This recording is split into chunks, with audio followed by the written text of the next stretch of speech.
Hi, my name is Eric Oseland, graduate student at the University of Missouri. Control options of Conyza canadensis, or horseweed, is a major question weed scientists are faced with each growing season. As no-till production acres continue to increase, producers have been required to rely more heavily on herbicides to control this difficult species. This video will provide information regarding the status of herbicide resistance throughout Missouri. In a survey performed by the Weed Science Society of America, horseweed was ranked number 3 on the composite list of most troublesome and number 7 on the composite list of most common weed species in the United States. Many cases of horseweed resistant to various herbicides have been reported in weed science literature. When producers are asking for recommendations of herbicides that will be successful in controlling horseweed, it is important to know the geographical distribution and frequency of herbicide resistance in that species across a given area. In recent years, producers and extension agents have reported sporadic control of horseweed from herbicides that were once very effective. Therefore, a research project was designed with the objective to identify the frequency and distribution of horseweed resistance to 5 herbicides that are commonly used in its control.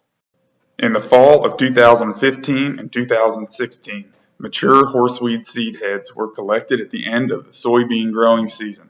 Fields were selected randomly for the survey and were geo-referenced after seed collection.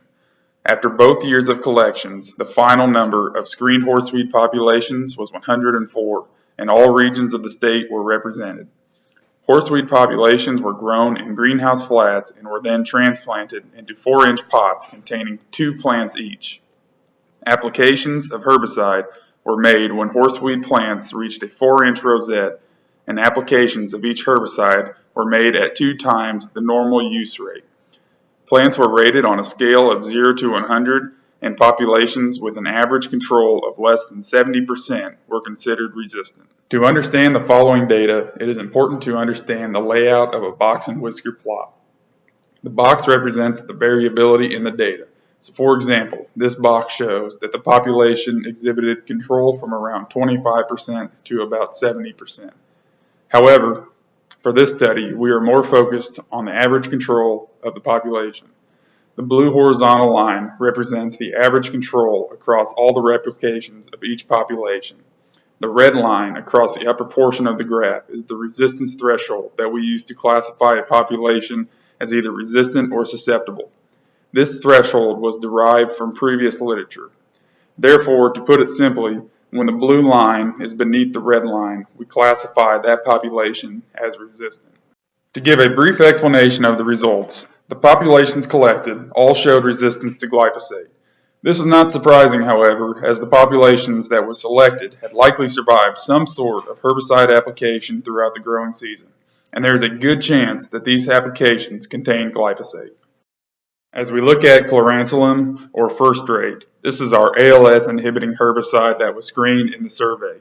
We see the boxes are very large, showing that there was a lot of variability in the control of the horseweed populations. Only a few populations throughout the state are still able to be controlled with Group 2 or ALS inhibiting herbicides.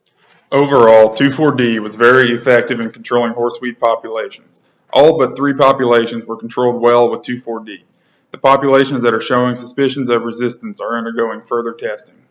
Dicamba was the most effective herbicide that we tested.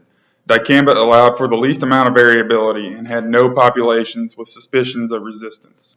The results of this survey have shown that glyphosate, while still an effective herbicide to use in a burn-down application, is no longer effective at controlling horseweed in Missouri. All populations that were screened were characterized as resistant. It also seems that we are losing the ability to control horseweed with ALS inhibiting herbicides. While they may still provide some control, it is recommended to manage this herbicide with other effective modes of action. The best control of horseweed in Missouri is going to come from synthetic auxin herbicides such as 2,4-D and dicamba. These herbicides had small variability in control and had few suspected resistant populations. These herbicides can be implemented easily into the new synthetic auxin-tolerant soybean systems, such as the Extend and Enlist systems, as plant-back restrictions have been removed for these herbicides when applied prior to planting.